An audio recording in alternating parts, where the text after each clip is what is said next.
Kisah saya mengikuti pacar saya mengunjungi adiknya yang sakit jiwa. Saya membungkuk, meraih tangannya, berniat menghibur beberapa patah kata.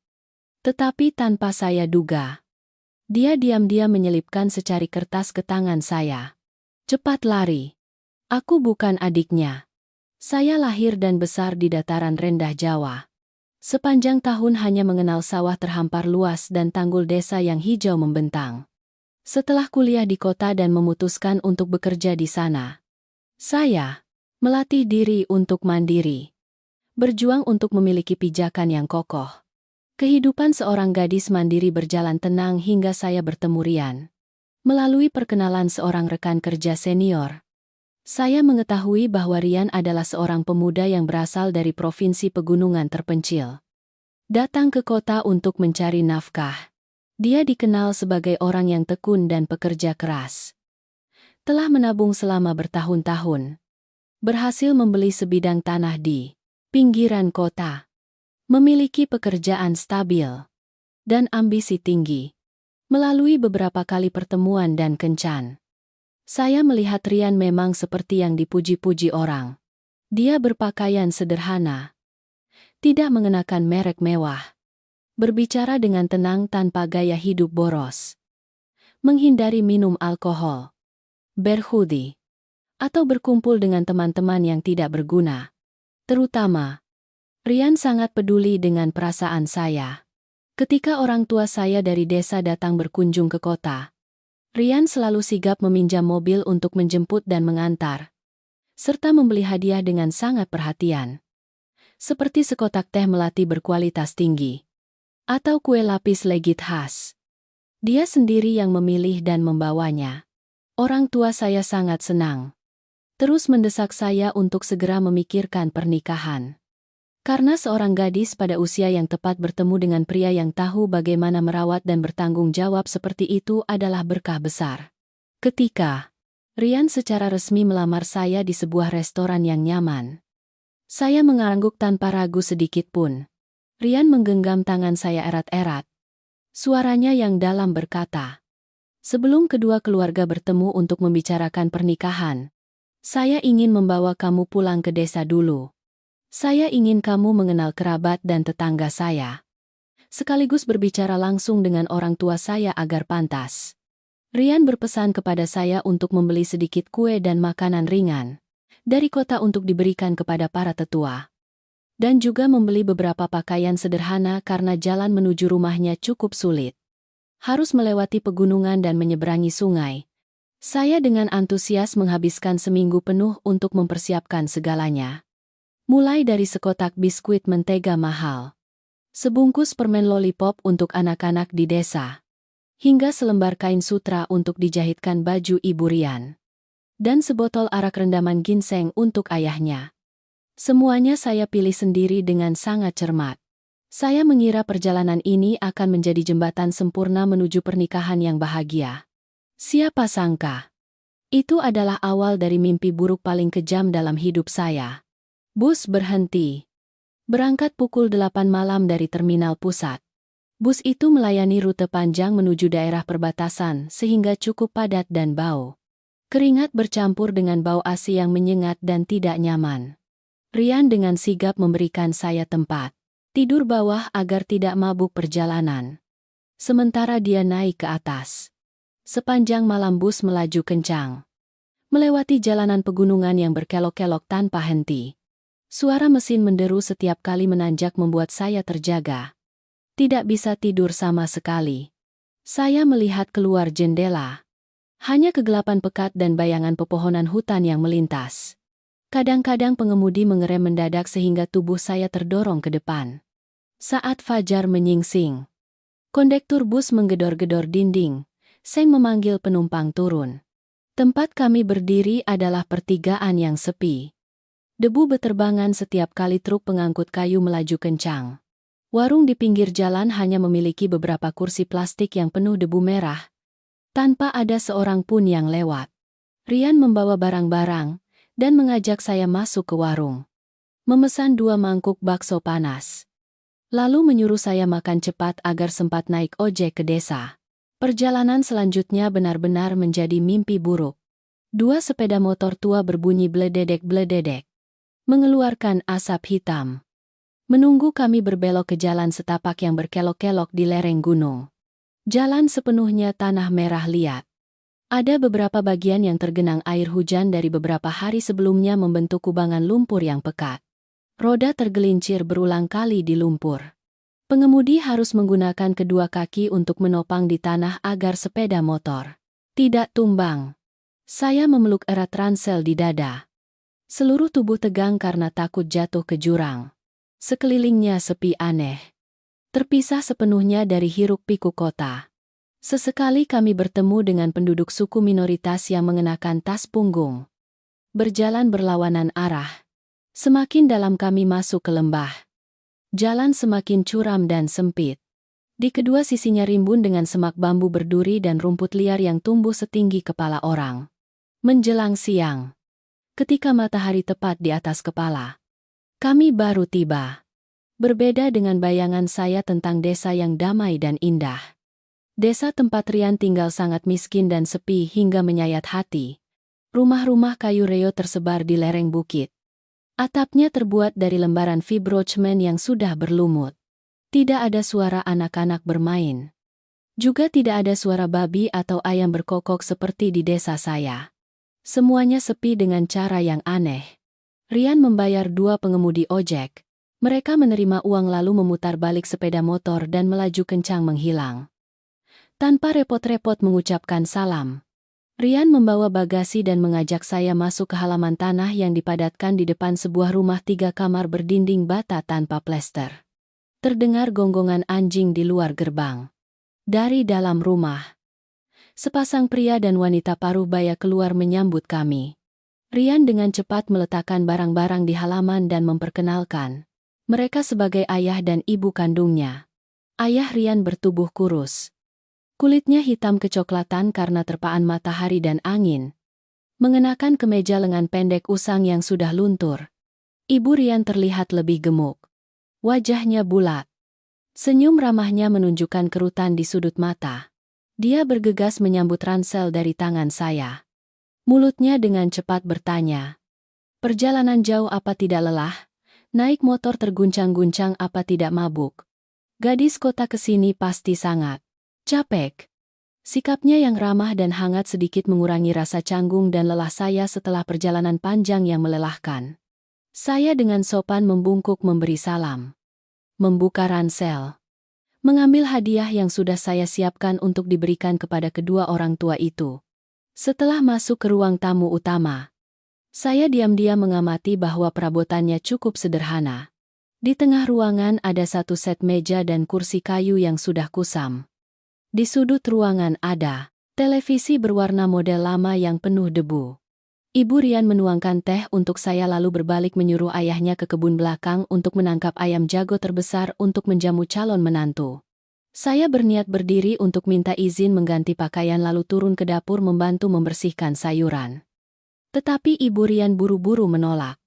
Dia menekan bahu saya agar duduk di kursi. Menyuruh saya beristirahat saja untuk memulihkan tenaga. Urusan dapur dan masakan biarkan dia dan Rian yang mengurus. Dia dengan ramah mengatakan bahwa jarang ada tamu terhormat dari kota datang. Sama sekali tidak boleh membiarkan tamu ikut mengerjakan pekerjaan rumah. Nanti hidangan sudah siap. Ada sepiring ayam kampung rebus dengan daun jeruk. Sepiring tumis rebung hutan dengan bawang putih. Sepuasnya untuk dinikmati. Saat saya duduk di ruang tamu minum, beberapa tetangga yang mendengar kabar datang berkunjung. Mereka semua orang tua. Berpakaian sederhana. Gigi mereka hitam mengkilat karena asap rokok lintingan. Beberapa wanita menarik kursi plastik dan duduk berbalik di ambang pintu. Mereka mengunyah sirih tembakau sambil melirik saya dengan rasa ingin tahu. Awalnya saya hanya berpikir orang desa polos. Jarang melihat orang asing sehingga memperhatikan. Saya tersenyum ramah menyapa satu persatu. Namun, tak lama kemudian, saya menyadari ada sesuatu yang sangat tidak biasa dalam tatapan mereka. Mereka tidak melihat saya dengan keramahan atau sambutan tamu terhormat. Tatapan mereka menyapu wajah, bentuk tubuh, hingga tangan dan kaki saya dengan tidak sopan. Mereka berbisik-bisik membicarakan saya dengan bahasa daerah yang tidak saya mengerti sama sekali. Kadang-kadang mereka menunjuk ke arah saya lalu mengangguk-angguk puas. Seorang wanita tua yang memakai baju adat paling dekat bertanya usia saya berapa, asal dari mana, punya berapa saudara, dan pekerjaan. Saya di kota besar. Pertanyaan-pertanyaan yang sekilas terdengar seperti perhatian biasa. Tetapi cara dia menekankan kata-katanya memiliki nada menyelidik yang ketat. Seorang pria lain menghisap lintingannya sampai habis. Menghembuskan asap tebal di tengah rumah. Lalu mendecakkan lidah dan mengucapkan kalimat dalam bahasa daerah yang tidak jelas. Dia terang-terangan memuji bentuk tubuh saya yang terlihat berisi. Panggul yang besar seperti ini pasti sangat mudah melahirkan anak laki-laki. Dan jika dibawa ke ladang atau sawah pasti sanggup melakukan pekerjaan berat. Rasa tidak nyaman muncul di hati saya. Tatapan mereka persis seperti cara pedagang meneliti babi di pasar. Menilai apakah babi ini gemuk atau kurus. Berapa harganya untuk ditawar beli. Saya duduk meringkuk di samping meja. Kedua tangan saya saling menggenggam erat. Penuh kebingungan. Tepat pada saat itu, Rian membawa nampan makanan, minuman, dan daging dari dapur ke ruang tamu. Melihat saya, wajahnya malu-malu. Dia menatap piring dan sumpit lalu berbalik menyuruh para tetangga pulang ke rumah untuk makan. Agar dia dan keluarganya memiliki ruang pribadi untuk menjamu tamu. Orang-orang itu tertawa terbahak-bahak beberapa kali lalu bergegas pergi keluar gerbang. Ketika hanya tersisa 4 anggota keluarga yang duduk mengelilingi meja makan, saya berbisik menceritakan kejadian tadi kepada Rian. Saya bertanya kepadanya, apakah orang-orang di desa ini tidak suka orang asing datang berkunjung? Rian mengambilkan saya sepotong ayam rebus berwarna kuning keemasan. Tersenyum dan menepis kecurigaan saya. Kisah ini diterbitkan secara eksklusif di saluran radio cerita horor. Semoga Anda menikmati waktu luang Anda. Dia menjelaskan bahwa penduduk suku minoritas di desa ini sepanjang tahun hidup terpencil di hutan. Jarang berinteraksi dengan gadis kota. Melihat saya seorang gadis dengan kulit putih bersih, berpakaian rapi, sehingga mereka penasaran melihat-lihat sebentar. Sama sekali tidak ada niat buruk. Orang tua Rian juga dengan cepat ikut-ikutan. Terus-menerus mengambilkan makanan ke piring saya. Dia menyuruh saya makan minum dengan santai seperti di rumah. Jangan pedulikan perkataan tetangga-tetangga itu, agar tidak pusing. Makan siang berlangsung dalam suasana canggung. Saya berusaha keras mengunyah dan menelan. Tetapi di hati saya, masih tersimpan kekhawatiran yang tidak jelas. Setelah selesai makan siang, orang tua Rian minta izin masuk kamar untuk beristirahat. Rian membawa ember dan mengajak saya ke sumur di belakang rumah untuk mencuci muka, tangan, dan kaki agar segar. Area belakang rumah rimbun ditanami banyak pohon buah-buahan yang rindang. Jauh di sudut kebun ada barisan kandang babi yang dibangun dari bata tanpa plesteran semen yang tidak rapi. Bau kotoran babi menyengat bercampur dengan bau apak dari tumpukan daun-daun kering yang berguguran sepanjang tahun. Saat sedang mencuci tangan di keran air, saya tiba-tiba mendengar suara gerakan. Disertai dengan suara rintihan tertahan yang berasal dari sebuah kamar kecil yang terpencil tepat di samping barisan kandang babi yang kotor. Kamar itu rendah. Atapnya terbuat dari lembaran fibrocemen yang sudah retak di banyak tempat. Pintu kayu tertutup rapat. Di luar dikunci dengan gembok besi besar yang berkarat hitam. Dinding kapur yang mengelupas penuh dengan lumut hijau. Saya terkejut. Buru-buru berbalik bertanya kepada Rian apakah ada orang yang dikurung di dalamnya. Wajah Rian sedikit murung. Dia menjatuhkan handuk yang sedang dipegangnya. Menghela napas panjang dengan sedih. Rian mendekat. Memegang bahu saya. Raut wajahnya menunjukkan kesedihan dan rasa kasihan yang mendalam. Dia mulai menceritakan kepada saya sebuah kisah tragis tentang adik kandungnya. Menurut Rian, baru sekitar setengah tahun yang lalu, Adiknya mengikuti ajakan teman-temannya untuk bekerja sebagai buruh pabrik di kawasan industri di provinsi. Sifat dasarnya yang polos dan jujur, serta belum pernah merasakan pahitnya hidup, membuatnya terpedaya oleh seorang pria dari jauh yang merayu dan menipu perasaannya. Pria itu dengan manis melukiskan gambaran masa depan yang cerah, menipu adiknya untuk pergi ke bank, menarik seluruh uang tunai hampir 500 juta rupiah dari rekening tabungan, dan memberikannya langsung kepadanya sebagai modal usaha.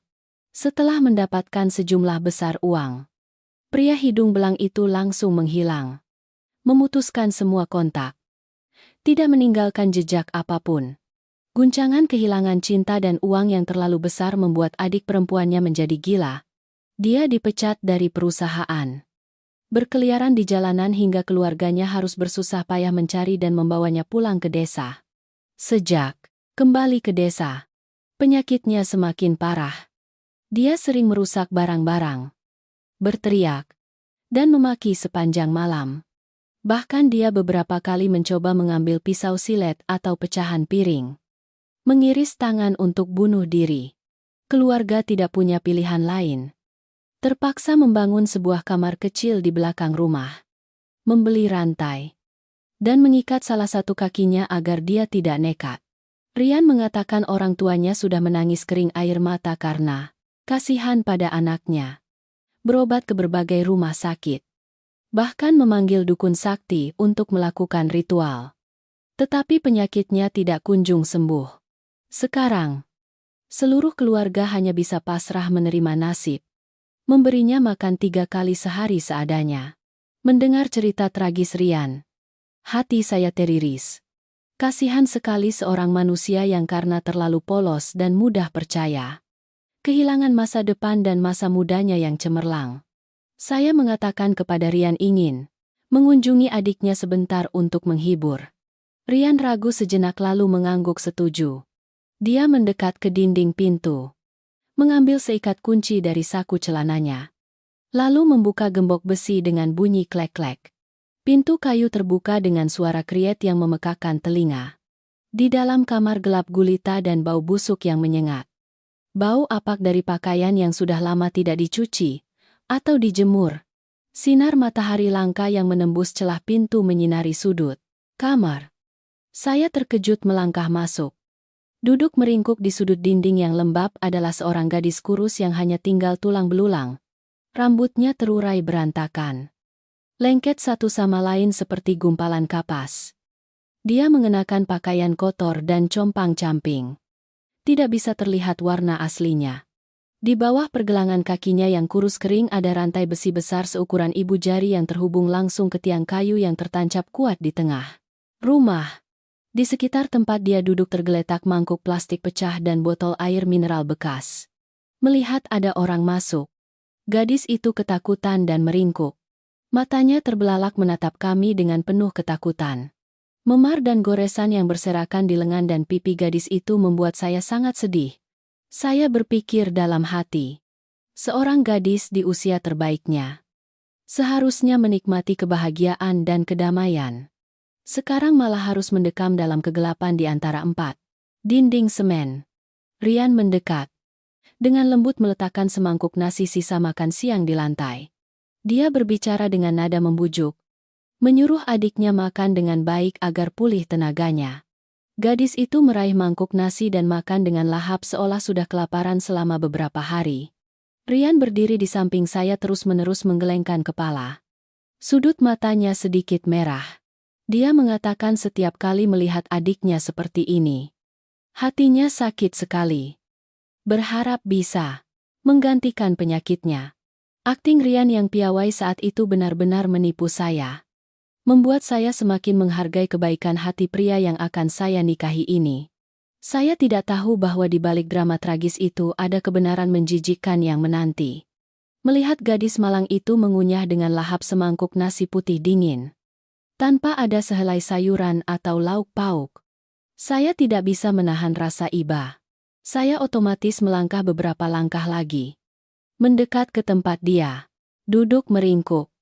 Bau busuk semakin menyengat, tetapi saya berusaha mengabaikannya. Saya berjongkok sejajar dengan matanya. Saya dengan lembut mengulurkan tangan. Berniat menyisihkan rambut kusut yang menutupi separuh wajahnya yang cekung agar terlihat jelas. Saat jari-jari saya menyentuh bahunya yang kurus dan gemetar itu, gadis itu tiba-tiba berhenti mengunyah. Menjatuhkan mangkuk plastik dengan suara kletak di lantai. Tiba-tiba dia menerjang ke depan. Kedua tangannya yang kotor mencengkeram erat pergelangan tangan saya. Cengkeramannya sangat kuat sehingga saya terkejut dan berniat menarik tangan. Tetapi tatapannya telah mengunci saya. Itu sama sekali bukan tatapan kosong atau linglung dari penderita gangguan jiwa.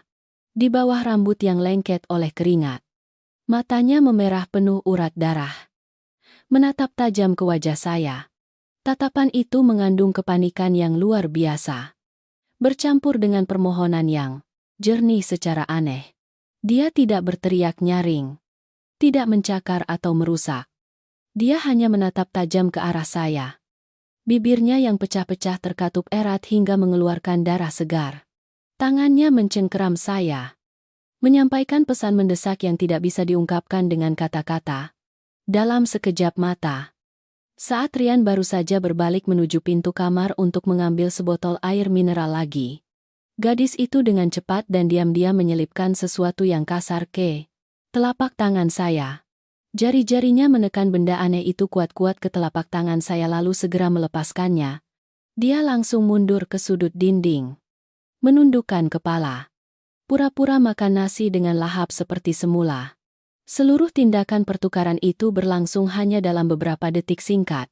Tangan saya secara refleks menggenggam erat, menyembunyikan benda aneh itu di telapak tangan. Jantung saya berdebar kencang di dada. Firasat buruk menyeruak hebat dalam benak saya. Rian kembali melempar botol air kepada gadis itu lalu menepuk bahu saya, menyuruh saya keluar. Takut bau busuk di kamar yang lembab akan menyebabkan penyakit menular. Saya mengangguk patuh dan berdiri, sengaja memalingkan wajah ke arah lain untuk menyembunyikan kebingungan di wajah saya. Keluar dari kamar yang gelap gulita itu, sinar matahari sore yang terik langsung menyinari wajah membuat saya harus menyipitkan mata. Rian dengan hati-hati melingkarkan rantai besi melewati palang pintu, mengunci dengan bunyi klek-klek, lalu mengajak saya ke ruang tamu untuk minum teh. Saya pura-pura mengangkat tangan dan mengeluh tangan saya kotor saat memegang tangan adiknya. Saya minta izin untuk pergi ke keran air di belakang rumah untuk mencuci tangan dengan sabun agar bersih lalu akan naik ke rumah nanti. Rian tidak sedikit pun curiga. Menyuruh saya mencuci cepat, lalu naik ke rumah. Nanti sore, di daerah pegunungan, embun akan turun dan mudah masuk angin. Menunggu bayangan Rian benar-benar menghilang di balik pintu kayu ruang tamu, saya buru-buru berlari ke area kamar mandi yang reyot. Kamar mandi itu dibangun sementara dengan beberapa lembaran fibrocemen dan terpal plastik yang robek-robek. Saya dengan hati-hati mengunci palang besi yang berkarat, bersandar ke dinding. Keringat membasahi tubuh saya seperti baru mandi. Tangan kanan saya perlahan terbuka, tergenggam erat di telapak tangan yang penuh keringat adalah secari kertas kusut. Sepertinya disobek buru-buru dari bungkus rokok kardus. Sobekan kertas itu penuh debu tanah dan noda kotor yang samar. Sensasi kasar permukaan kertas itu langsung terasa di ujung jari-jari saya, membuat saya semakin takut. Dengan tangan gemetar, saya dengan hati-hati merapikan sobekan kertas itu. Yang terlihat di mata saya adalah tulisan tangan yang coret-coret dan miring. Tulisan itu tidak ditulis dengan tinta pulpen biasa, tetapi ditulis dengan cairan berwarna merah kecoklatan yang sudah kering dan mengelupas. Terlihat persis seperti darah segar yang sudah mengering. Setiap goresan tulisan yang terputus-putus mengungkapkan kebenaran yang kejam, menghancurkan seluruh dunia indah yang selama ini saya bayangkan. Tulisan itu berbunyi, "Aku bukan adiknya. Aku mantan pacarnya. Lari sekarang. Kalau tidak kamu akan dijual." Saya berdiri, terpaku. Seluruh tubuh kaku. Kalimat singkat itu namun memiliki beban 1000 ton yang menghantam pikiran saya. Ketakutan menyelimuti saya, membuat saya terus-menerus membaca ulang kalimat itu. Berusaha mencari alasan untuk menyangkal. Untuk percaya bahwa ini hanyalah lelucon kejam dari seseorang yang menderita delusi. Namun, tatapan jernih penuh permohonan gadis itu tadi. Sikap aneh tetangga-tetangga siang itu. Tatapan menyelidik orang tua Rian. Dan jalan. Hutan yang curam serta sepi. Semuanya terhubung membentuk gambaran nyata yang menakutkan. Rian sama sekali bukan pria yang baik hati dan perhatian. Dia bukan petani jujur. Mereka adalah kawanan iblis berkedok manusia dan saya adalah mangsa empuk yang menyerahkan diri ke sarang macan. Darah di sobekan kertas itu membuktikan bahwa gadis itu harus menggigit ujung jari-jarinya sendiri untuk menuliskan permohonan bantuan ini dalam kondisi terikat kaki dan diawasi ketat. Siang malam. Rasa takut merayap ke setiap sel membuat kedua kaki saya lemas. Seolah-olah akan jatuh tersungkur di lantai yang penuh lumut. Saya harus berpegangan erat pada dinding untuk berdiri tegak. Jantung berdebar kencang. Keringat membasahi seluruh punggung kemeja. Kepanikan yang luar biasa menyelimuti pikiran. Tetapi naluri bertahan hidup yang kuat memberitahu saya untuk sama sekali tidak panik saat ini. Jika saya berteriak histeris atau menunjukkan ketakutan lalu berlari tanpa arah, saya pasti tidak akan bisa lolos dari desa yang terletak jauh di lembah yang dikelilingi hutan pegunungan terjal ini. Saya sedang berdiri tepat di wilayah mereka. Dikelilingi oleh orang-orang mereka. Saya buru-buru meraih gayung plastik.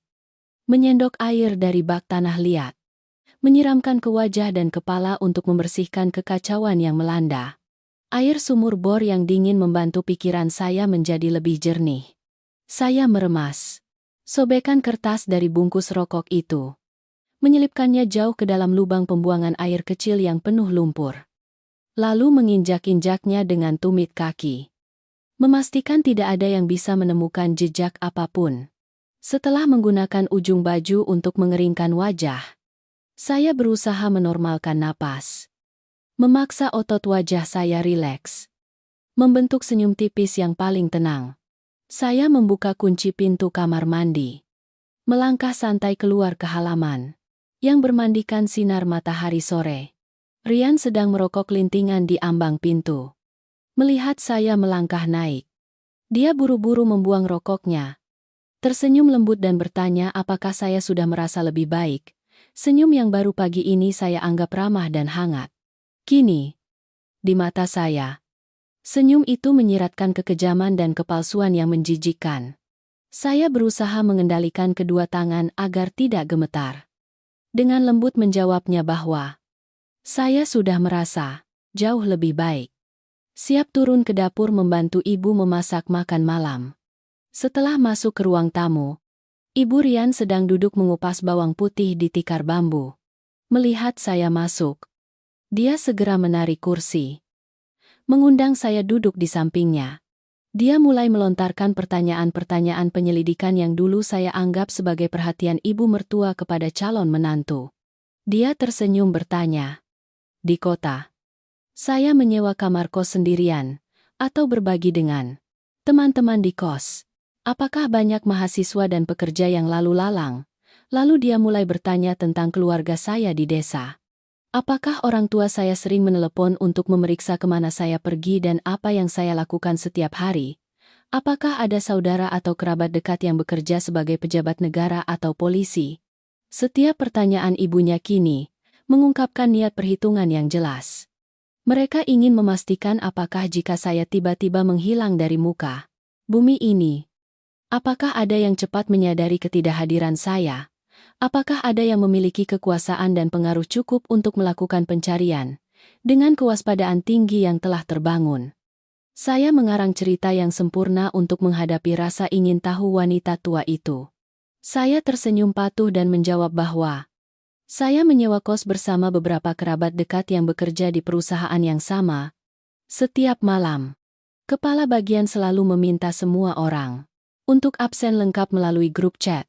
Saya juga melaporkan kepada orang tua saya di desa bahwa setiap hari setelah pulang kerja, saya akan menelepon video untuk memberi kabar baik. Kakek nenek di rumah sangat ketat dalam mengelola. Jika anak-anak tidak melaporkan dengan jelas kemana mereka pergi, Kakek nenek akan membuat keributan dan segera melapor ke polisi desa untuk mencari. Saya bahkan sengaja menekankan dengan menambahkan bahwa saya punya paman kandung yang menjabat sebagai wakil kepala kepolisian distrik di provinsi ini. Kali ini saya naik ke sini. Saya berencana minta izin kepada kedua paman untuk mampir mengunjungi paman sebentar untuk memberikan hadiah dan ucapan selamat. Mendengar dua kata polisi, wajah Ibu Rian sedikit berubah. Dia berhenti mengupas bawang putih, melirik Rian yang sedang minum teh di meja sebelah. Bertukar pandang penuh kekhawatiran. Rian buru-buru tersenyum paksa, melambaikan tangan menepis niat saya. Dia mengatakan jalanan di sini sulit dilalui, curam dan berbahaya. Saya baru saja tiba dari perjalanan jauh dan lelah. Sebaiknya di rumah saja beristirahat agar sehat. Dia berjanji menunggu kesempatan lain setelah pernikahan. Kedua suami istri itu bisa naik bus mengunjungi paman. Itu pun belum terlambat. Saya pura-pura mengangguk setuju, menunjukkan sikap patuh dan menyerahkan semua urusan kepadanya. Sepanjang sore itu, saya memerankan sepenuhnya calon menantu yang cekatan dan rajin mengerjakan pekerjaan rumah. Saya berkeliaran di dapur, membersihkan sayuran, menyalakan api, memasak nasi. Mulut saya tak henti-hentinya memuji suasana desa yang tenang, sejuk, dan nyaman. Namun, mata saya selalu diam-diam mengamati setiap sudut rumah kumuh ini. Saya mengingat dengan tepat lokasi kunci rumah. Tiang kayu yang menghadap pintu gerbang utama. Lokasi pisau besar untuk memotong pakan babi. Dan juga denah jalan dari area kandang babi yang terhubung ke bukit kosong di belakang. Saya menyadari bahwa rumah Rian dibangun dengan gaya semi tertutup. Pagar di sekitarnya sangat sederhana terbuat dari tanaman pagar dan tiang bambu. Namun, gerbang besi di depan dikunci dengan gembok besar dan sangat kokoh. Para tetangga sesekali masih berkeliaran di depan gang, mengintip ke halaman rumah, menunjukkan bahwa jaringan pengawasan desa ini sangat ketat. Setiap gerakan mencurigakan dari saya bisa segera terdeteksi oleh telinga dinding, mata rumput. Saya berbisik dalam hati bahwa saya harus sangat sabar, menunggu waktu yang tepat baru bisa bertindak. Makan malam sudah siap. Saya masih berbicara dan tertawa seperti biasa, mengambilkan makanan untuk semua orang. Namun jauh di dalam, perang hidup mati secara diam-diam telah benar-benar dimulai. Makan malam berlalu dalam suasana yang tegang. Namun saya tetap berusaha menjaga wajah tetap ceria. Setelah makan, saya mengambil bagian membersihkan piring dan mangkuk, membawanya ke sumur untuk dicuci. Di sekitar, suara katak dan serangga memecah kesunyian malam di hutan. Saya baru saja selesai meletakkan mangkuk terakhir ke keranjang. Ketika Ibu Rian turun dari rumah, dia membawa semangkuk air keramik berwarna coklat keruh. Asap mengepul. Dia dengan ramah mendekat, menyodorkan mangkuk air ke hadapan saya. Lalu berkata, "Ini air rebusan daun filos dicampur akar tumbuhan hutan yang dipetik dari tebing batu." Dia bilang air ini baik untuk mendinginkan hati, detoksifikasi, membantu menenangkan pikiran, dan mudah tidur setelah seharian perjalanan jauh yang melelahkan.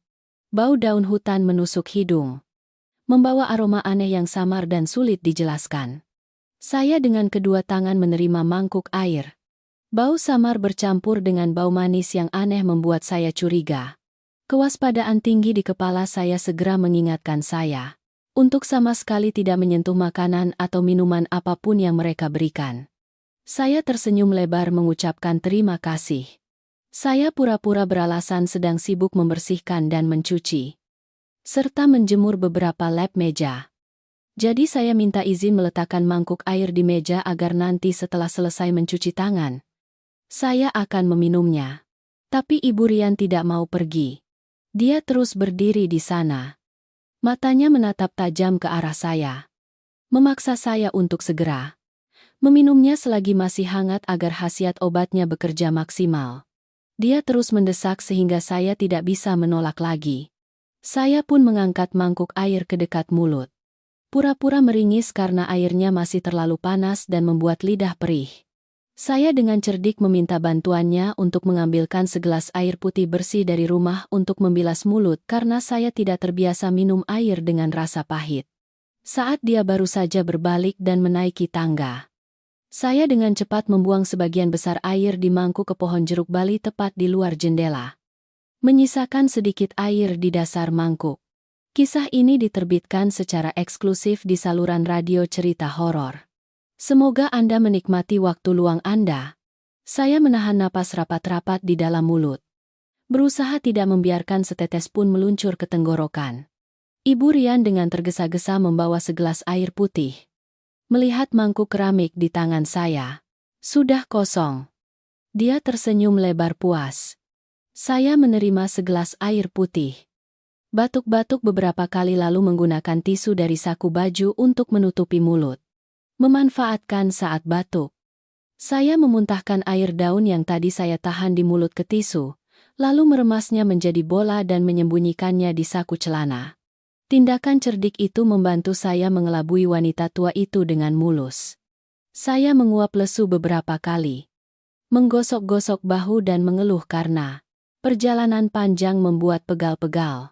Saya meminta izin kepada kedua orang tua itu untuk masuk kamar dan tidur lebih awal agar besok bisa bangun membantu memasak. Ibu Rian mengangguk-angguk berulang kali, mendesak saya untuk segera membersihkan diri, lalu beristirahat. Kamar yang disiapkan untuk saya gelap gulita. Lantai keramiknya retak-retak. Bau apek dan lembab khas pegunungan menyengat. Saya membuka lemari kayu reyot, membentangkan selimut tipis di tengah tempat tidur lalu langsung masuk ke dalamnya. Saya menarik selimut menutupi separuh tubuh. Berbaring diam tidak berani bergerak. Di sekitar sepi senyap. Saya mempertajam telinga untuk mendengarkan setiap gerakan kecil di luar ruang tamu utama. Bersiap untuk malam tanpa tidur yang penuh bahaya. Semua indera saya terpicu maksimal. Siap menghadapi situasi darurat apapun. Tengah malam, keheningan menyelimuti seluruh desa. Hanya terdengar suara angin dingin berdesir melalui celah-celah. Saya berbaring gelisah di tempat tidur kayu yang keras. Kedua mata terbuka lebar. Tidak berani memejamkan mata sedetik pun. Tiba-tiba dari arah ruang bawah yang tertutup rapat, terdengar suara langkah kaki yang pelan dan mengendap-endap. Diikuti oleh suara bisikan yang mencurigakan. Mereka mengira saya sudah tertidur pulas karena obat tidur. Sehingga mereka berkumpul di sudut dapur atau ruang tamu yang tertutup rapat untuk merencanakan sesuatu. Malam di hutan pegunungan terlalu hening. Ditambah dengan kondisi saraf yang tegang seperti senar biola. Saya dengan lembut menyingkirkan selimut. Melangkah tanpa alas kaki dengan mengendap-endap di lantai. Perlahan-lahan mendekat ke celah dinding yang memisahkan kamar saya dan ruang luar. Saya menahan napas. Menempelkan telinga ke celah retakan untuk menguping. Percakapan keluarga Rian terdengar jelas di telinga saya. Ayah Rian batuk-batuk beberapa kali lalu. Menghisap lintingan rokok dengan suara sreng-sreng. Dia mendecakkan lidah menghembuskan asap lalu berkata dengan suara serak mencela. Dia bilang, gadis ini wajahnya memang cerah. Pandai bicara. Tapi tulang panggulnya terlalu sempit. Bentuk tubuh seperti ini nantinya akan sangat sulit melahirkan. Bisa-bisa pendarahan di tengah jalan. Jadi rusak semua. Kalau dijadikan menantu. Khawatir garis keturunan akan terputus. Ibu Rian mendengar itu langsung ikut-ikutan. Dia mendecakkan lidah, menyesal mengatakan. Gadis ini di rumah boros nasi. Dia juga orang kota yang cerdik dan banyak akal. Kalau dikurung khawatir melarikan diri juga merepotkan 100 macam. Suara Rian terdengar. Diselingi nada dingin tanpa sedikit pun emosi atau kasih sayang. Dia menepis niat ibunya. Menyuruh kedua orang tua itu jangan terburu-buru dan merusak rencana besar. Dia menganalisis bahwa gadis ini punya pekerjaan tetap di kota. Di kartu banknya masih ada beberapa ratus juta uang tabungan yang disiapkan untuk pernikahan. Dia bilang harus dibujuk dengan manis. Ditipu untuk membaca kata sandi. Menarik semua uangnya untuk diserahkan kepadanya agar disimpan dan digunakan untuk usaha. Nanti beberapa hari lagi ketika dia sudah terbiasa dengan kehidupan terpencil di sini. Minum ramuan herbal agar otaknya linglung. Saat itu diserahkan kepada Germo untuk dijual, juga belum terlambat. Sekarang kalau dipaksa dan dia berteriak-teriak malah merepotkan. Kalau keluarganya melapor ke polisi dan mencari berdasarkan pelacak lokasi, seluruh keluarga bisa masuk penjara. Dia berpesan kepada orang tuanya besok pagi harus terus berakting baik hati dan polos. Sama sekali tidak boleh membuatnya curiga, lalu melarikan diri. Kata-kata kejam yang menawar-nawar nyawa saya terdengar jelas di balik dinding kayu. Saya mengangkat tangan dan menggigit bibir erat-erat hingga berdarah agar tidak mengeluarkan isak tangis karena ketakutan.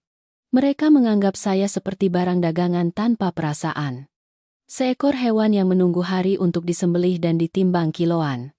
Kekejaman dan ketidakpedulian Rian membuat saya merasa jijik yang luar biasa. Pria yang pernah saya cintai dengan tulus. Saya percaya untuk menyerahkan seluruh hidup saya. Ternyata adalah seorang Germo berdarah dingin yang memanfaatkan wanita. Saya mengepalkan kedua tangan. Bersumpah dalam hati pasti akan bertahan hidup dan keluar dari neraka dunia ini untuk mengungkap wajah iblis-iblis jahat itu. Pagi berikutnya. Kokok ayam hutan yang melengking saat fajar menyingsing membangunkan seluruh desa. Rian menginjak pedal starter dan menyalakan sepeda motor tua yang reyot. Mengajak ayahnya ke pasar kecamatan untuk membeli bumbu masak dan sedikit daging babi yang enak untuk menjamu saya. Di rumah saat itu hanya ada saya dan Ibu Rian, yang sibuk di dapur memasak pakan babi. Inilah kesempatan emas yang langka bagi saya untuk mengetahui lebih banyak tentang skala sarang penjahat ini. Saya sengaja menggulung lengan baju tinggi-tinggi. Dengan semangat pergi ke sumur untuk menimba air, mencuci beras untuk memasak nasi, dan membersihkan kangkung untuk membantu ibunya menyiapkan sarapan. Saya pura-pura memulai percakapan. Bertanya, memuji kebun belakang rumah yang menanam banyak pohon buah-buahan yang berbuah lebat. Bertanya tentang cara menyemai benih agar dia sibuk menjelaskan dan kehilangan fokus mengawasi saya. Ketika melihat Ibu Rian membawa keranjang ubi jalar ke tepi kolam di belakang kandang babi untuk duduk mengupas kulitnya, saya beralasan naik ke rumah untuk mencari sapu lidi untuk membersihkan sarang laba-laba. Saya dengan lembut mendorong pintu. Diam-diam menyelinap masuk ke kamar tidur Rian. Kamar itu gelap gulita. Pakaian berserakan di sudut kamar. Ada meja belajar kayu lapis yang sudah terkelupas dan tidak rapi. Saya dengan hati-hati mencoba menarik laci-laci. Sebagian besar kosong atau hanya berisi beberapa bungkus rokok bekas. Sampai laci paling bawah macet total.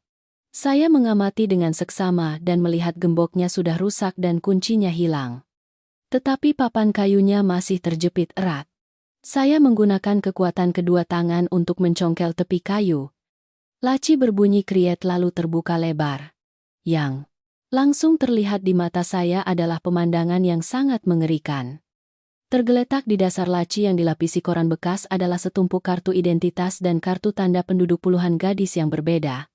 Wajah-wajah muda dan polos dengan berbagai tahun lahir dari berbagai provinsi semuanya terkumpul di sini. Ada yang lahir tahun 90 kripuan. Ada yang baru 18 tahun. Di samping tumpukan kartu identitas ada beberapa perhiasan wanita murahan. Cincin emas kuning yang bengkok, kalung perak yang kusam dan berkarat, dan juga beberapa helai rambut hitam panjang yang dipotong tergesa-gesa dan diikat rapi dengan karet gelang. Inilah barang-barang kenangan yang dirampas. Bukti berdarah dari para korban malang yang pernah ditipu dan dijual ke desa terkutuk ini. Mereka mungkin telah dijual ke tempat asing, menjadi istri orang asing, dipaksa menjadi pelacur, atau bahkan telah meninggal di suatu tebing atau sudut terpencil tanpa ada yang tahu. Tangan saya gemetar saat memegang kartu-kartu plastik itu untuk memeriksanya dengan seksama. Saya membayangkan jeritan pilu mereka dalam keputusasaan. Air mata saya menetes karena kasihan pada mereka dan ketakutan akan nasib saya sendiri di masa depan. Sungguh tidak bisa dipercaya bahwa orang-orang yang berkedok petani polos ini memiliki niat jahat yang begitu dalam. Saya buru-buru menyeka air mata. Menata kembali semua barang ke posisi semula. Saya menutup rapat lasi. Berjalan jinjit keluar ke ruang tamu. Mengambil sapu lidi dan menyapu halaman depan dengan cepat sebelum Ibu Rian membawa keranjang ubi dari kolam ke teras.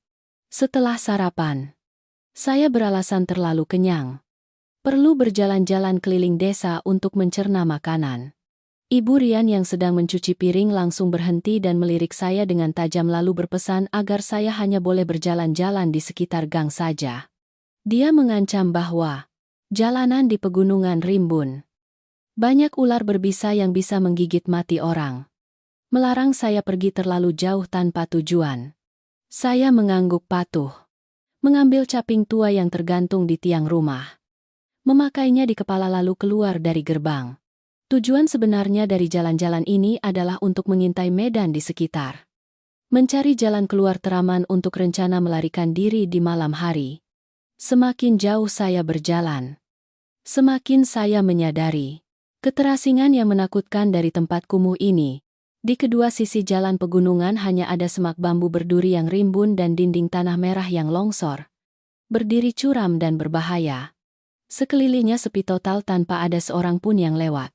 Tidak terdengar suara mesin kendaraan apapun selain suara burung hantu yang melengking memekakkan telinga. Saya berusaha berjalan lebih jauh lagi. Sampai di persimpangan jalan. Berbelok ke arah jalan raya yang menuju ke pusat kota. Dari kejauhan sekitar 50 meter. Saya terkejut berhenti melangkah. Di bawah pohon beringin tua yang rindang. Tepat di tengah jalan setapak. Sekelompok pemuda bertelanjang dada dengan kulit hitam gelap. Bertato penuh di punggung. Berkumpul dengan gaduh. Mereka menggelar tikar. Duduk bermain kartu remi. Bertaruh uang. Di sekitar berserakan beberapa botol arak putih kosong dan sisa makanan ringan. Dua anjing pemburu berbulu belang-belang besar dan gemuk berbaring di dekat pohon. Anjing-anjing itu yang penciumannya tajam tiba-tiba menyeringai dan menggeram ketika mencium bau keringat orang asing. Terbawa angin. Saya panik buru-buru bersembunyi di balik semak bambu yang rimbun. Menahan napas mengamati situasi dengan seksama.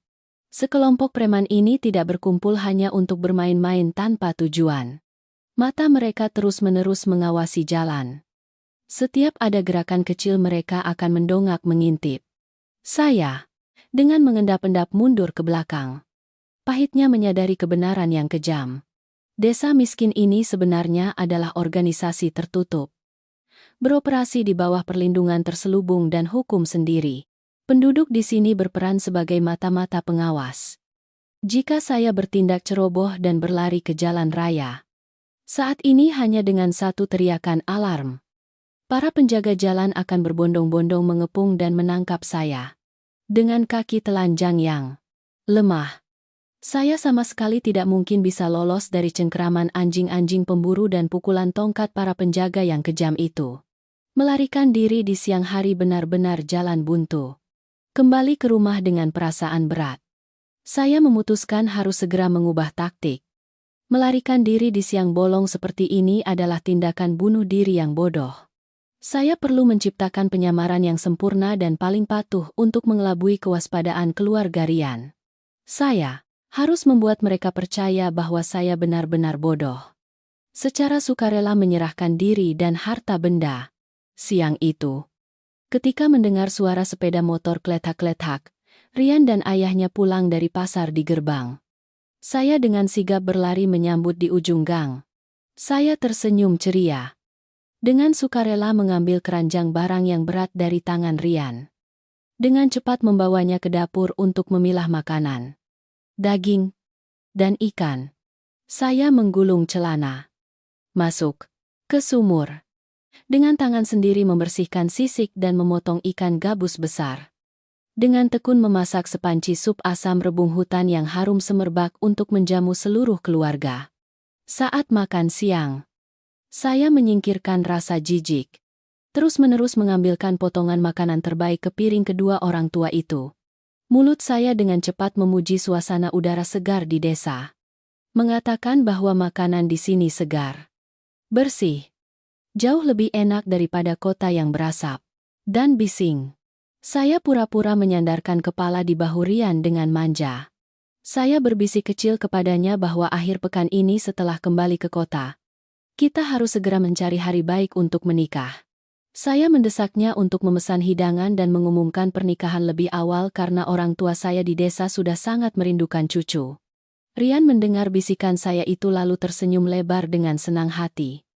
Tangannya yang kasar mengelus rambut saya dengan penuh kasih sayang palsu. Orang tuanya yang duduk di seberang saling pandang dan mengangguk-angguk puas. Mereka dalam hati berpikir bahwa saya adalah gadis bodoh yang sudah mabuk cinta. Rela jatuh ke dalam perangkap dengan patuh. Tanpa perlu menggunakan paksaan. Sikap saya yang cekatan, berbakti, dan peduli terhadap keluarga calon suami telah meredakan banyak kecurigaan dan kewaspadaan awal keluarga itu. Ibu Rian tidak lagi menatap saya dengan tatapan menyelidik setiap kali saya keluar masuk. Dia dengan tenang menyerahkan urusan dapur dan kebersihan kepada saya untuk diatur sendiri. Sore itu, saya dengan patuh menarik kursi dan duduk di teras rumah, membersihkan sekeranjang kacang kedelai. Sesekali bersenandung lagu daerah untuk menghidupkan suasana rumah. Namun jauh di balik penampilan tenang dan ceria itu, dalam pikiran saya sedang bergolak menghitung, merinci setiap langkah untuk rencana pelarian. Saya tahu betul bahwa saya hanya memiliki satu kesempatan seumur hidup. Jika gagal dan ketahuan, harga yang harus dibayar adalah nyawa yang akan dijual murah di negeri orang. Siang itu, seluruh keluarga selesai makan dan berbaring untuk beristirahat. Saya mendengar suara mendengkur teratur ayah dan anak Rian yang berasal dari ruang tamu. Ibu Rian selesai mengunyah sirih tembakau juga berbaring di tikar bambu di teras. Mendengkur pulas. Di sekitar sepi senyap. Hanya ada suara jangkrik yang berdesir di antara dedaunan lebat. Merasa saat yang tepat, saya dengan hati-hati melepas sandal plastik. Berjalan tanpa alas kaki mengendap-endap melalui jalan pintas di belakang kandang babi. Bau kotoran babi yang menyengat menutupi suara langkah kaki saya. Saya menyelinap di antara semak pisang kepok. Mendekat ke belakang kamar yang beratapkan fibrocemen reyot tempat gadis malang itu dikurung. Dinding bata yang berlumut memiliki beberapa bagian yang salah bangun, menyisakan celah kecil seukuran 3 jari. Saya menempelkan wajah ke celah, mengintip ke dalam kamar yang gelap gulita. Gadis itu masih duduk meringkuk di sudut dinding yang lembab. Kedua tangannya memeluk lututnya yang kurus. Saya berdehem pelan, memanggil dengan berbisik. Cukup agar hanya kami berdua yang bisa mendengar. Mendengar panggilan itu, gadis itu terkejut. Dia menopang tangan di lantai, menyeret kakinya yang terikat rantai dengan bunyi kleftak-kleftak, mendekat ke arah dinding. Melalui celah sempit, saya melihat matanya merah, bengkak karena banyak menangis. Dia menempelkan mulutnya ke celah bata. Suaranya serak dan parau terdengar penuh kepedihan. Dia bilang dia bernama Nurul, berasal dari daerah pesisir Jawa Tengah. Datang ke kawasan industri untuk bekerja sebagai buruh pabrik jahit. Sekitar setengah tahun yang lalu, Rian melamar pekerjaan sebagai satpam di sana. Melihat dia polos dan pendiam sehingga Rian berusaha keras merayu dan memanjakannya. Nurul menutupi wajahnya dan menangis tersedu-sedu. Air mata mengalir deras di pipinya yang memar. Dia melanjutkan ceritanya tentang bagaimana dia ditipu dengan kejam oleh Rian. Saat berpacaran, Rian membujuknya untuk pergi ke bank, menarik seluruh uang tunai yang telah dia kumpulkan selama bertahun-tahun. Menyerahkannya langsung kepadanya untuk disimpan dan disiapkan untuk membeli tanah dan membangun rumah untuk pernikahan. Setelah mendapatkan uang, Rian menipunya untuk naik bus dan membawanya ke desa terpencil ini dengan alasan untuk bertemu calon mertua. Begitu menginjakan kaki di pintu, wajah asli keluarga itu langsung terlihat. Mereka menyerbu dan memukulinya dengan kejam, menggeledah dan mengambil semua dokumen identitas dan telepon. Ketika dia berteriak dan melawan, berniat mendobrak pintu dan lari keluar meminta bantuan, Rian menamparnya hingga jatuh tersungkur di tanah lalu menyeretnya dan melemparkannya ke kamar gelap gulita ini. Dia membeli rantai besi dan mengikat kakinya ke tiang rumah. Nurul dengan pahit mengatakan, "Mereka menyebarkan berita palsu kepada para tamu yang datang dari kota bahwa saya gila agar tidak ada yang campur tangan. Sedangkan orang-orang di desa ini semuanya satu komplotan. Mereka tahu persis kebenarannya tetapi menutup mata dan saling melindungi karena semuanya mendapatkan bagian uang dari perdagangan wanita yang kotor." Nurul mengatakan bahwa beberapa malam dia mendengar suara truk menderu di luar gang, lalu suara tangisan dan permohonan gadis-gadis lain yang diseret pergi di malam hari. Kekejaman dan keterlibatan seluruh komunitas membuat Nurul benar-benar putus asa. Dia tidak berani meminta bantuan. Meskipun sesekali ada bayangan orang lewat. Mendengar cerita Nurul, saya gemetar dan marah atas kekejaman dan kekejaman gerombolan iblis itu. Nurul mengulurkan tangan yang gemetar dan kurus, berpegangan pada tepi celah bata, memohon kepada saya untuk segera mencari cara melarikan diri dari tempat ini. Jangan sampai jatuh ke dalam nasib tragis seperti dia. Dia bilang dia sudah kehilangan harapan untuk hidup. Badannya lemah dan sakit-sakitan. Lagi pula kakinya diikat seperti ini. Bahkan jika punya sayap pun tidak akan bisa terbang.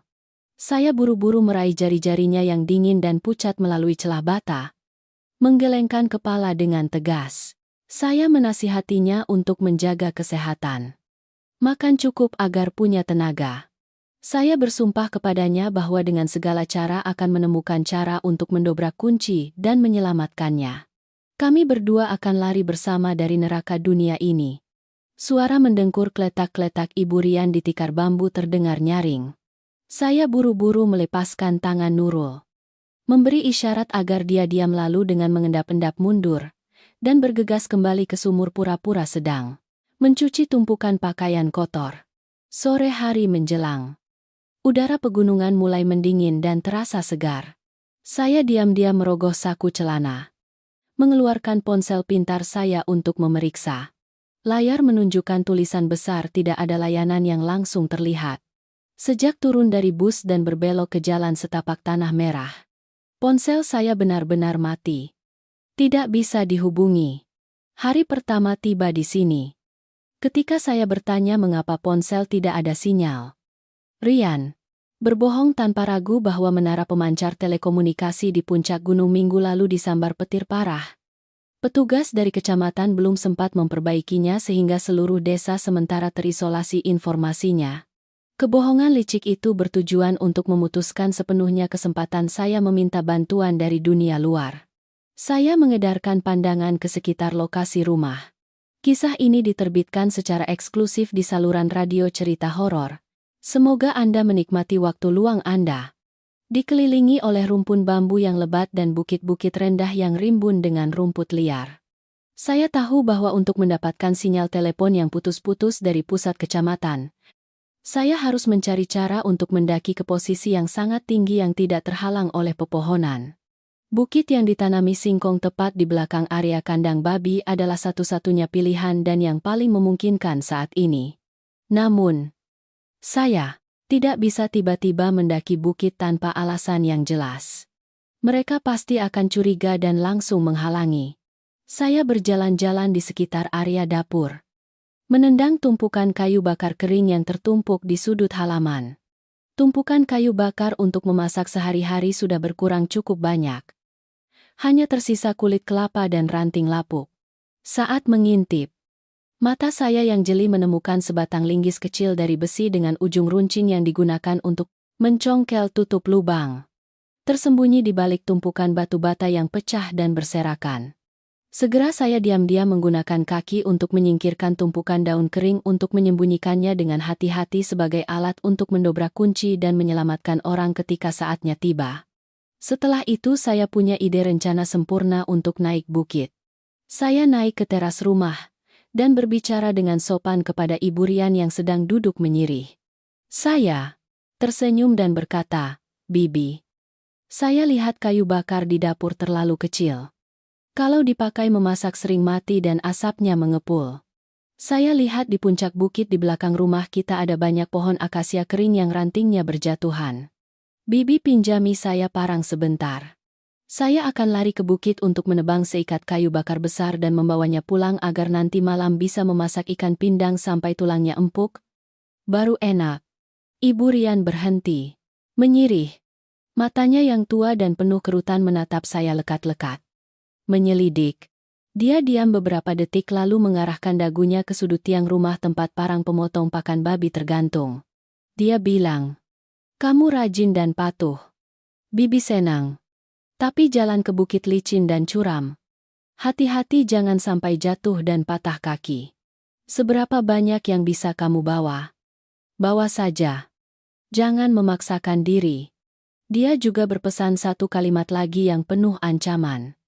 Mengingatkan saya agar tidak berkeliaran terlalu jauh melewati batas kebun singkong di bukit seberang.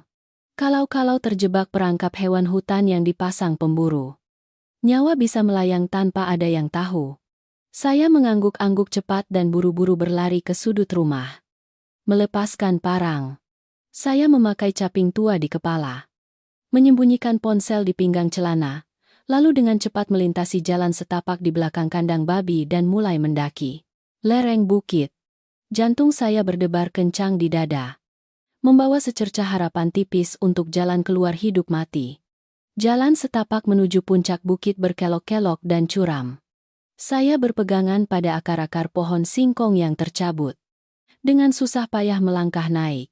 Keringat membanjiri pakaian. Tetapi saya tidak berani berhenti untuk beristirahat. Setelah berjalan cukup jauh, memastikan tidak terlihat dari halaman rumah di bawah, saya baru berani berhenti. Terengah-engah. Berdiri di tengah lereng bukit. Angin bertiup kencang terasa sejuk. Saya buru-buru mengeluarkan ponsel dari pinggang celana. Membuka kunci layar.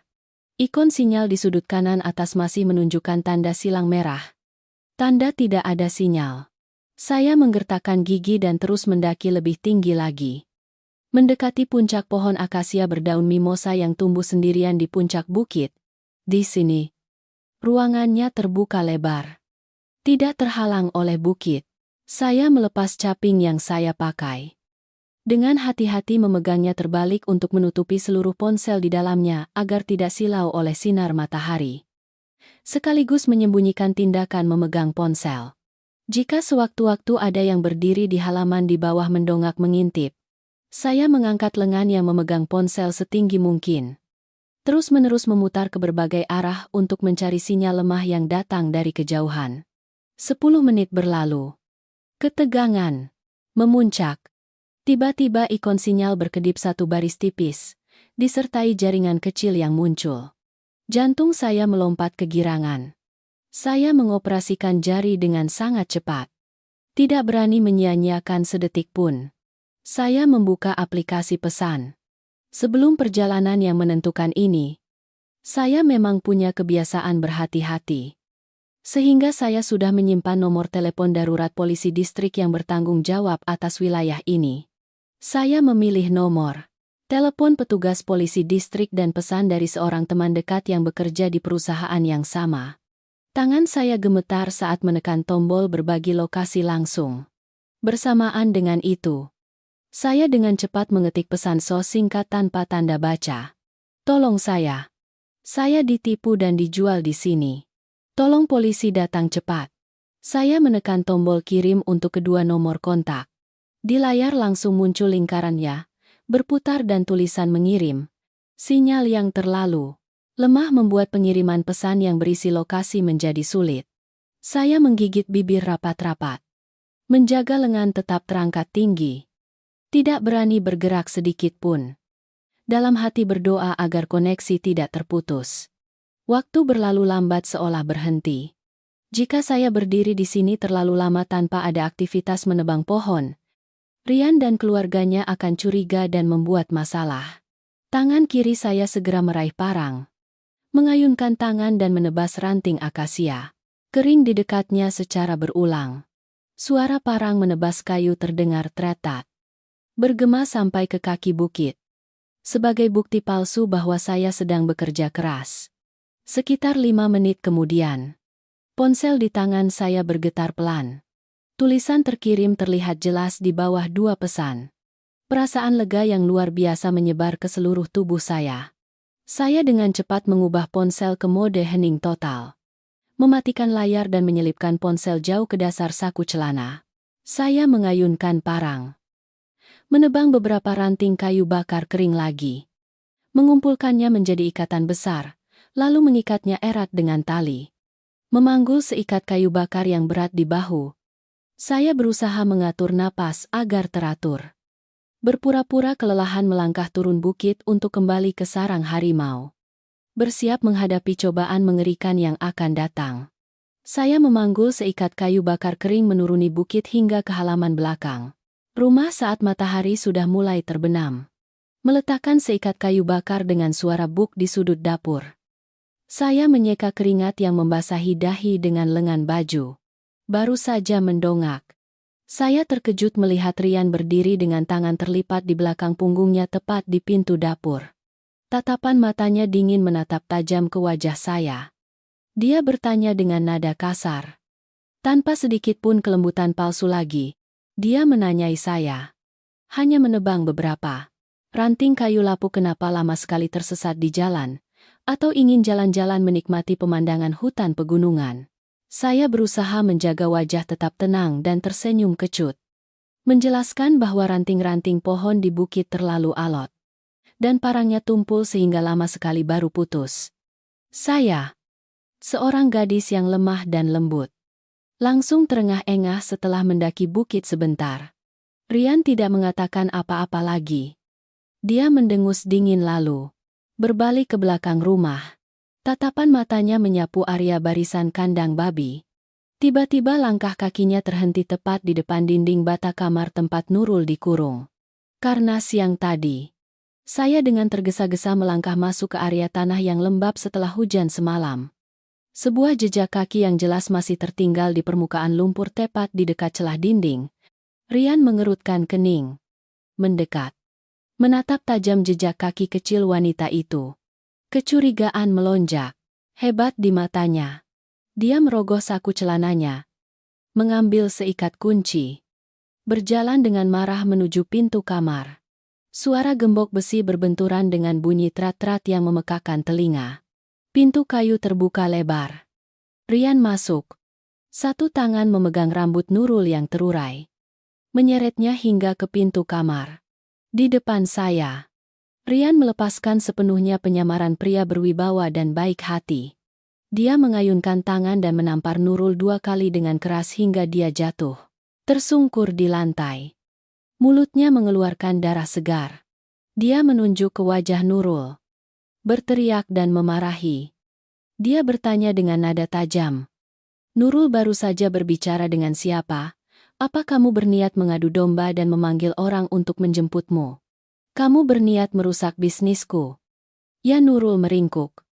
Memeluk kepalanya. Terus-menerus menggelengkan kepala. Menangis mengatakan tidak tahu apa-apa. Tidak berbicara dengan siapapun. Melihat adegan kekerasan kejam yang terjadi tepat di depan mata saya. Saya sangat ketakutan. Saya tahu dia menggunakan tindakan memukuli Nurul untuk mengancam saya. Memaksa saya untuk menunjukkan kepanikan atau menghentikannya jika saya sudah mengetahui kebenarannya. Saya harus menggigit paha saya sendiri dengan sangat keras untuk menahan teriakan ketakutan agar tidak keluar dari tenggorokan. Saya berlari cepat bersembunyi di belakang Ibu Rian yang berdiri di teras rumah. Kedua tangan memeluk lengannya. Gemetar. Saya memerankan seorang gadis kota polos yang belum pernah menyaksikan kekerasan. Saya menangis tersedu-sedu memanggil Kak Rian. Kenapa kamu memukuli adikmu begitu kejam? Dia sedang sakit. Kakak membuat saya sangat takut. Ibu Rian melihat saya menangis dan ketakutan lalu menepuk-nepuk tangan saya untuk menghibur. Dia berteriak keras kepada Rian. Menyuruhnya berhenti. Adikmu gila. Setiap kali kambuh memang harus ditampar beberapa kali. Baru dia patuh. Kamu memukulinya seperti itu bisa membuat calon menantu ini ketakutan. Rian melotot ke arah saya dengan tatapan mengancam lalu menepis tangan Nurul hingga dia jatuh terguling ke dalam kamar. Menutup pintu dengan keras dan menguncinya rapat-rapat. Drama kekerasan itu berakhir. Tetapi kewaspadaannya terhadap saya sudah mencapai tingkat merah. Setelah kejadian sore itu, suasana di rumah menjadi tegang dan mencekam. Saya merasakan jelas tatapan ayah dan ibu Rian, serta Rian sendiri terus-menerus melirik saya dengan menyelidik. Mereka tidak lagi bersikap ramah dan perhatian seperti sebelumnya, melainkan digantikan oleh sikap dingin dan tergesa-gesa yang kentara. Saat saya sibuk di dapur mencuci beras untuk makan malam, saya diam-diam merangkak mendekat ke celah dinding kayu yang memisahkan kamar saya dan dapur. Mempertajam telinga mendengarkan bisikan keluarga mereka yang sedang berkumpul di sekitar meja minum untuk merencanakan sesuatu. Ayah Rian selesai menghisap lintingan rokok lalu merendahkan suara, menyuruh istrinya mengambil arak rendaman akar pohon rahasia dari bawah lemari.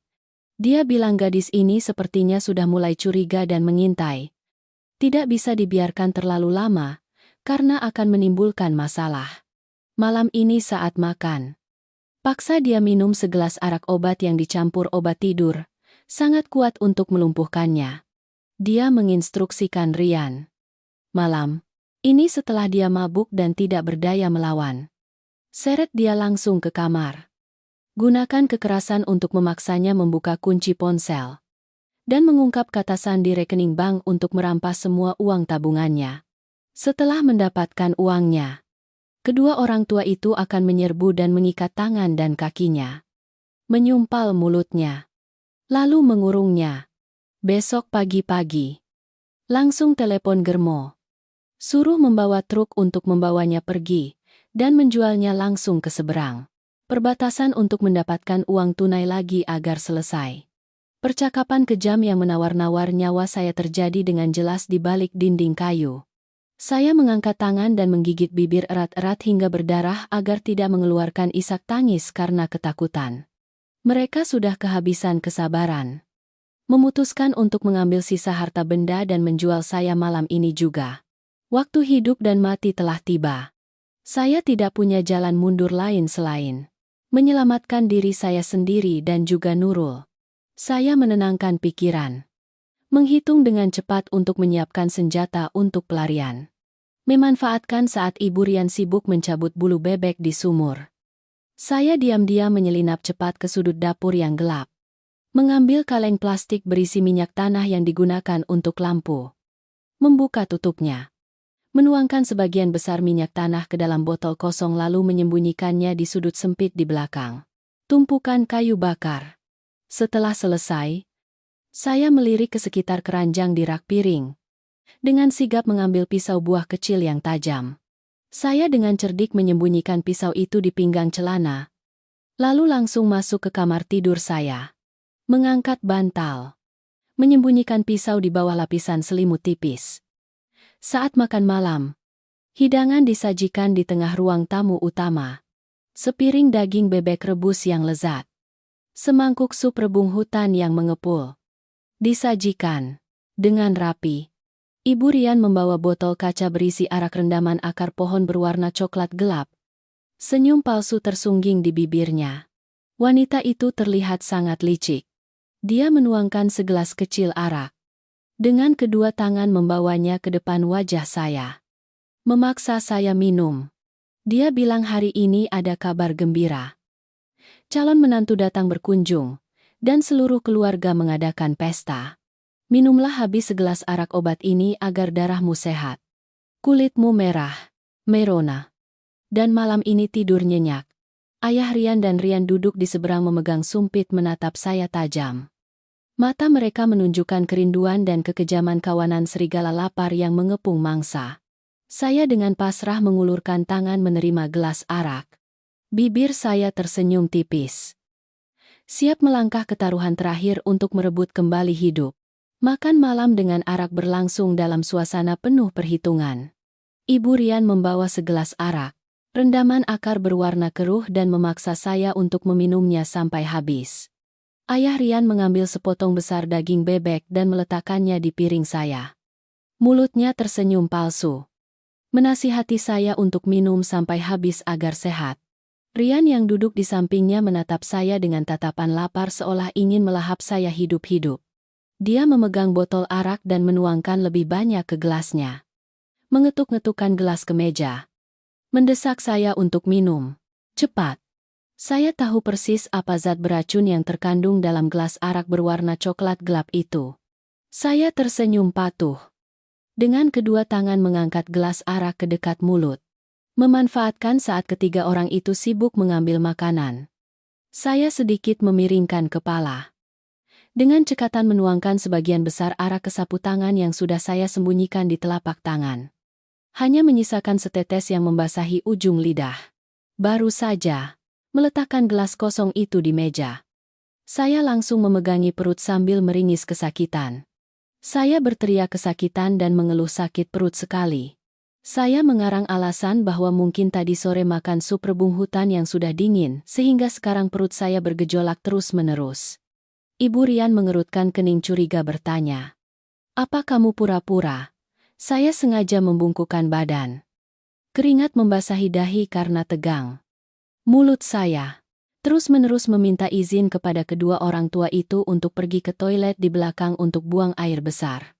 Kalau tidak saya tidak bisa menahan lagi. Rian dengan jengkel melempar sumpitnya ke meja. Menyuruh saya pergi cepat lalu segera kembali. Tidak boleh lambat. Hanya menunggu kalimat itu. Saya buru-buru berdiri. Melangkah terhuyung-huyung keluar dari ruang tamu utama.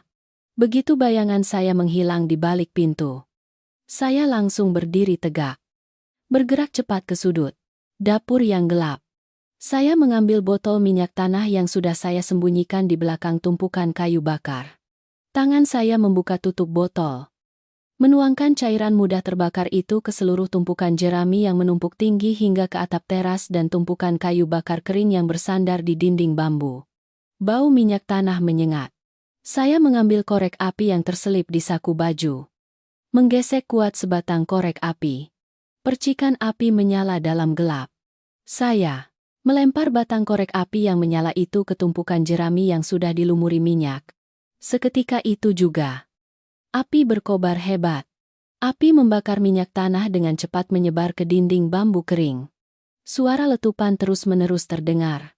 Angin dari celah gunung bertiup kencang, semakin membuat api semakin ganas. Asap hitam pekat mengepul tebal, menyelimuti seluruh area belakang rumah. Cahaya api merah menyala memantulkan bayangan saya di dinding bata. Saya mundur beberapa langkah. Dengan cepat melemparkan botol plastik kosong jauh ke sudut kebun untuk menghilangkan bukti. Dari dalam rumah, terdengar teriakan melengking ayah Rian yang memekakan telinga. Dia berteriak, "Rumah terbakar." Cepat lari ke sumur untuk menimba air cepat suara. Langkah kaki gedebuk-gedebuk mendobrak pintu dan berlari turun. Ibu Rian panik berteriak histeris. Sambil mengambil beberapa ember plastik, dia tersandung di tepi sumur. Rian mengumpat dan berteriak-teriak. Berlari ke sumur untuk menarik timba air. Mereka benar-benar teralihkan oleh api. Tidak lagi memikirkan hilangnya saya. Kesempatan emas telah tiba. Saya berbalik dan berlari sekuat tenaga menuju kamar tempat Nurul dikurung. Meninggalkan di belakang kekacauan api yang sedang membakar dapur. Saya mengerahkan seluruh pikiran saya untuk menyelamatkan teman seperjuangan yang sedang putus asa menanti bantuan saya. Pemandangan di belakang rumah saat itu sangat kacau. Suara api membakar berdesir berulang kali. Suara orang berteriak bercampur dengan suara ember dan baskom yang berbenturan dengan berisik. Menciptakan suara yang campur aduk. Memanfaatkan kepulan asap hitam tebal yang menyelimuti area kandang babi. Saya buru-buru berlari memutar ke sudut dapur. Mengambil linggis kecil dari besi yang sudah saya sembunyikan sejak sore lalu berlari mendekat ke dinding bata. Kedua tangan saya mencengkeram erat. Linggis. Mengerahkan seluruh kekuatan yang saya miliki. Menancapkan ujung linggis ke celah gembok besi besar yang menempel erat di pintu kayu. Saya menggertakkan gigi. Menggunakan prinsip pengungkit. Mencongkel dengan kuat. Gembok tua yang berkarat mengeluarkan bunyi krek-krek, tetapi tetap keras kepala tidak mau terbuka. Keringat membasahi dahi saya. Angin gunung menghembuskan asap pedas ke mata saya sehingga saya meneteskan air mata. Dari halaman sumur. Suara teriakan Rian yang mengarahkan orang tuanya untuk menyiram air ke dinding bambu semakin dekat.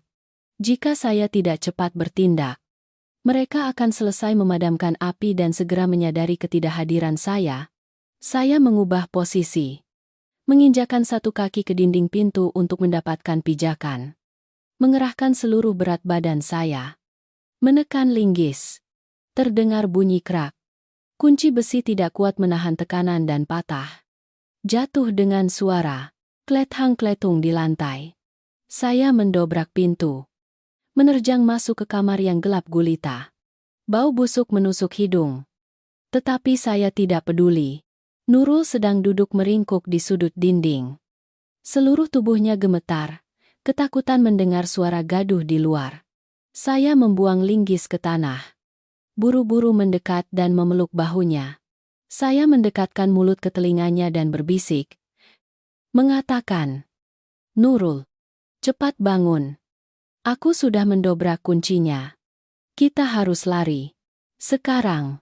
Nurul menatap saya. Matanya berlinang air mata. Dia buru-buru menyeret kaki untuk berdiri. Rantai besi di pergelangan kakinya masih terikat erat. Ujung yang lain terhubung ke tiang di tengah rumah. Saya berlutut. Meraba-raba mencari sambungan rantai itu. Untungnya, ujung rantai yang diikat ke tiang hanya dikencangkan dengan beberapa sekrup yang sudah longgar. Saya mengambil linggis lagi. Memukul kuat beberapa kali ke kepala paku. Pengunci besi terlepas. Rantai terlepas dari tiang. Meskipun rantai pendek itu masih menggantung di pergelangan kaki Nurul. Setidaknya dia sudah bebas dari tempat kurungannya. Saya menggenggam tangan Nurul yang kurus dan dingin. Menariknya berlari keluar. Kami tidak berani melewati jalan di depan karena takut mereka. Saya memutuskan untuk langsung menerobos area belakang kandang babi. Tempat ada semak pisang yang rimbun. Menutupi pandangan dan langsung menuju ke bukit singkong yang luas. Kaki telanjang menginjak duri dan kerikil terasa sangat sakit. Namun keinginan kuat untuk hidup telah mengalahkan semua rasa sakit. Dua bayangan wanita kecil berlari tergesa-gesa ke dalam kegelapan malam. Meninggalkan di belakang kobaran api merah dan teriakan serta makian gerombolan iblis berkedok manusia. Kedua saudari itu dalam hati sama-sama tahu bahwa di depan ada maut yang mengintai. Jika tertangkap kembali, satu-satunya jalan adalah kematian yang tidak tenang. Kami berlari sekuat tenaga melewati gundukan singkong yang tingginya setinggi kepala orang. Daun singkong mencakar wajah dan lengan hingga berdarah. Tetapi tidak ada yang berani berhenti sedetik pun. Di belakang, api di rumah Rian sudah mulai mereda karena terus-menerus disiram air. Segera setelah itu, suara raungan kemarahan yang menggema memenuhi seluruh sudut hutan. Rian telah menemukan kamar yang kosong dan hilangnya saya. Dia mengeluarkan kata-kata makian paling kotor. Meneriakkan nama saya yang bergema di seluruh lereng bukit. Hanya beberapa menit kemudian, suara gong yang dipukul bertalu-talu terdengar dari arah desa. Gonggongan anjing pemburu yang melengking mulai terdengar. Rian telah mengerahkan sekelompok pemuda bertato preman di desa bersama kawanan anjing pemburu berbulu belang-belang untuk ikut serta dalam pengejaran. Jejak-jejak cahaya senter berdaya tinggi menyapu terang benderang melalui kanopi pohon, menerangi seluruh area hutan di kejauhan. Mereka berpencar ke berbagai arah mencari-cari. Mulut mereka berteriak memanggil-manggil.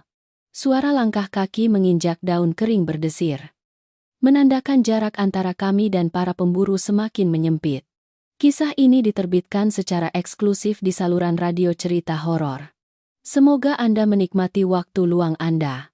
Nurul yang sudah dikurung di lingkungan lembab. Makan seadanya selama hampir setengah tahun. Sehingga fisiknya sudah sangat lemah. Kedua kakinya kurus dan langkahnya goyah.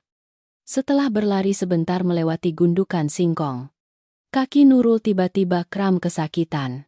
Pergelangan kakinya yang kurus mengeluarkan darah segar berlumuran. Karena rantai besi yang terus-menerus bergesekan dengan kulitnya yang tipis. Dia merintih lemah lalu pingsan. Seluruh tubuhnya ambruk di tanah berlumpur. Dia sama sekali tidak memiliki kekuatan lagi untuk menopang diri. Saya panik berlutut memanggilnya tetapi sia-sia. Nurul memejamkan mata erat-erat. Napasnya tersengal-sengal. Gonggongan, anjing pemburu yang garang di belakang. Saya mendesak saya untuk tidak ragu-ragu. Meninggalkannya saat ini berarti mendorongnya ke kematian. Saya mengambil pisau buah yang saya bawa dari awal. Dengan cepat memotong sehelai kain dari ujung baju saya. Mengikat erat rantai besi di sekitar betis Nurul, agar tidak berbunyi klethak-klethak. Saya menggertakkan gigi. Mengambil posisi lagi. Mundur selangkah untuk mengambil ancang-ancang. Lalu dengan sekuat tenaga menggendongnya di punggung. Berat seorang orang menekan membuat kedua lutut saya langsung tertekuk. Sendi tulang berbunyi krek-krek. Saya melangkah berat melewati akar singkong yang menonjol tinggi. Kami menyimpang dari jalan setapak. Masuk lebih dalam ke semak-semak berduri paling lebat untuk menghindari jejak anjing pemburu. Malam gelap gulita. Seperti tinta menyembunyikan jejak dua gadis yang melarikan diri. Tetapi sekaligus juga merupakan jebakan berbahaya dengan berbagai lubang dan parit air yang dalam. Keringat membanjiri tubuh saya seperti mandi. Bercampur dengan air mata kesedihan. Saya menghitung setiap langkah berat menuju deretan bebatuan di depan. Terus-menerus mengatakan pada diri sendiri. Sama sekali tidak boleh menyerah. Berlari sekuat tenaga menggendong seseorang yang pingsan di punggung. Entah berapa lama. Langit mulai remang-remang. Udara dingin dan kabut pegunungan menyelimuti segalanya. Kekuatan saya sudah terkuras hingga tetes terakhir. Kedua kaki saya mati rasa. Berat seperti terbebani batu. Langkah saya goyah. Tidak lagi kokoh. Menembus kabut. Saya menggendong Nurul hingga ke sebuah ruang terbuka di depan. Tetapi harapan tipis yang baru saja muncul. Langsung padam dengan kejam. Menghadang di depan kami adalah sebuah sungai kering. Air sungai. Dangkal. Hanya ada bebatuan besar yang licin dan berlumut. Lebih buruk lagi. Di seberang sungai adalah tebing kapur yang curam dan licin. Sama sekali tidak ada jalan untuk memanjat. Kami sudah terpojok. Tidak ada jalan keluar lain. Saya kelelahan lalu menurunkan Nurul.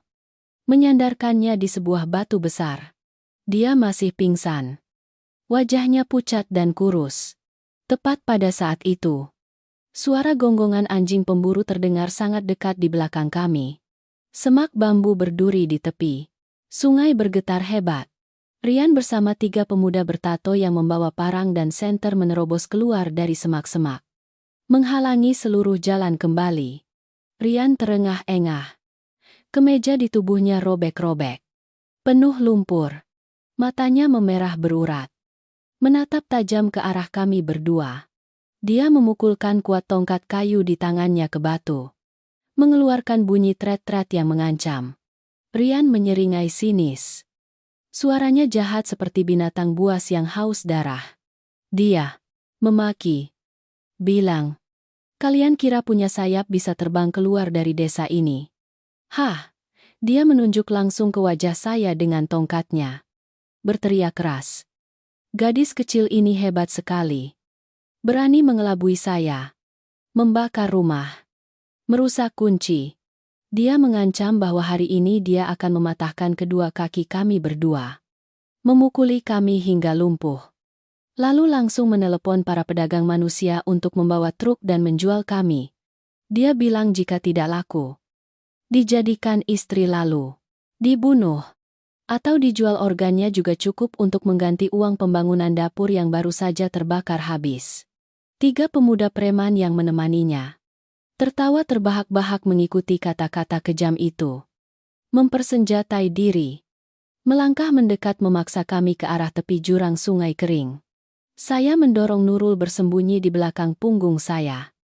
Tangan kanan saya menggenggam erat gagang pisau buah. Mengangkatnya ke depan untuk bertahan. Meskipun saya tahu pisau kecil ini tidak ada apa-apanya dibandingkan senjata mereka. Tetapi saya memutuskan untuk bertarung sampai napas terakhir. Lebih baik mati di sini daripada membiarkan mereka menangkap saya hidup-hidup lalu menjual saya. Jarak antara 7 serigala lapar dan 2 mangsa lemah itu hanya kurang dari 5 langkah kaki. Rian menggeram, mengayunkan tinggi tongkat kayu, bersiap untuk memukul ke bawah. Tetapi tepat pada saat hidup dan mati yang sangat genting itu, suara tembakan yang keras memecah keheningan hutan, tiba-tiba terdengar. Itu adalah suara tembakan peringatan yang kuat untuk menekan kejahatan. Bersamaan dengan itu, puluhan sorot senter super terang dari segala arah semak-semak di sekitar menyala secara serentak, menerangi dengan terang benderang lokasi batu di tepi sungai kering. Aparat keamanan telah menyergap sejak kapan? Kawanan anjing pemburu ketakutan menjulurkan ekornya dan merintih mundur untuk bersembunyi. Rian dan komplotannya terkejut berhenti. Wajah mereka pucat pasi. Mereka silau oleh cahaya lampu yang menyilaukan, sehingga kebingungan dan panik. Tangan dan kaki mereka kikuk, bahkan menjatuhkan tongkat kayu dan senjata mereka ke tanah di area bebatuan. Sebuah suara yang jelas, tegas, dan berwibawa dari seorang komandan terdengar dari kegelapan, memerintahkan semua yang berada di lokasi kejadian untuk segera menjatuhkan senjata ke tanah dan menyerahkan diri. Pasukan polisi distrik dengan seragam rapi, membawa semua peralatan pendukung telah diam-diam bergerak maju, melintasi hutan lebat, menyergap dan mendekat dari jauh sebelumnya. Ternyata para prajurit telah melacak koordinat GPS yang tepat. Secara diam-diam membentuk pengepungan ketat di seluruh area sungai kering. Setiap bayangan pria kekar dengan cepat melesat keluar dari semak-semak, menguasai seluruh medan. Kemunculan yang tiba-tiba dan taktik penyergapan. Rahasia para prajurit polisi telah sepenuhnya memutus semua harapan melarikan diri para penjahat berbahaya itu. Rian melihat situasi sudah terbongkar. Naluri bertahan hidupnya yang pengecut muncul. Dia melemparkan tongkat kayu ke sungai, berbalik berniat lari dan menyelinap ke semak-semak untuk kabur. Tetapi segera, dua prajurit polisi muda yang kekar melesat seperti anak panah, menjatuhkannya, menelungkupkan wajahnya di tanah berlumpur. Suara borgol klek-klek terdengar, mengikat erat kedua tangan binatang buas itu ke belakang punggungnya. Tiga pemuda preman bertato juga dengan cepat dikendalikan dan digiring berkumpul di satu sudut. Kawanan anjing pemburu kehilangan tuannya dan berlarian kacau balau di hutan lebat. Melihat seragam polisi yang aman dan berwibawa, seluruh kekuatan saya untuk bertahan hidup benar-benar lenyap. Pisau kecil itu jatuh dari tangan saya. Saya jatuh tersungkur di batu berlumut. Kedua tangan menutupi wajah saya. Menangis terseduh-seduh. Air mata yang tertahan berhari-hari kini pecah, mengalir tanpa henti. Nurul duduk di tanah memeluk saya, menangis menjerit. Tangisan pembebasan dari neraka dunia. Seorang perwira polisi senior yang memimpin tim tugas mendekat. Suaranya ramah bertanya tentang kesehatan kami berdua. Beliau mengatakan bahwa berkat pesan media sosial yang berisi lokasi akurat yang saya kirimkan dari puncak bukitlah yang membantu aparat keamanan menentukan koordinat, pasti sarang penjahat, mengorganisir pasukan elit, mendekat dan mengepung melalui jalur darat. Tepat waktu sebelum mereka melarikan korban ke tempat lain. Pagi itu juga, seluruh keluarga Rian, termasuk ayah dan ibunya, serta jaringan perantara dan Germo di desa semuanya ditangkap mendesak. Badan investigasi melakukan penggeledahan di seluruh rumah. Menyita buku catatan yang berisi daftar korban dan tumpukan dokumen identitas yang disembunyikan di laci sebagai bukti kuat. Mengungkap jaringan perdagangan wanita yang canggih yang telah beroperasi selama bertahun-tahun. Operasi khusus itu berakhir dengan sukses. Membasmi hingga ke akar-akarnya sarang kejahatan yang meresahkan di wilayah perbatasan. Saya dan Nurul dibawa naik kendaraan khusus yang berhenti di tepi hutan. Kembali ke pusat kesehatan kecamatan untuk pemeriksaan kesehatan dan perban luka. Orang tua saya di desa menerima kabar dan segera menyewa mobil untuk menjemput saya dengan air mata haru keluar dari kantor polisi. Saya bersikeras meminta keluarga untuk menjemput Nurul juga ke kota. Dia yatim piatu, tidak punya kerabat, dan menderita trauma psikologis yang terlalu besar. Membutuhkan waktu lama untuk perawatan. Mobil melaju meninggalkan daerah pegunungan yang mencekam. Sinar matahari yang cerah menembus kaca jendela, menghangatkan jiwa-jiwa yang terluka parah. Setelah melewati batas hidup dan mati, saya telah sepenuhnya melepaskan kepolosan dan kelemahan. Melangkah maju menghadapi perjalanan di depan dengan ketabahan dan keberanian yang tak tergoyahkan.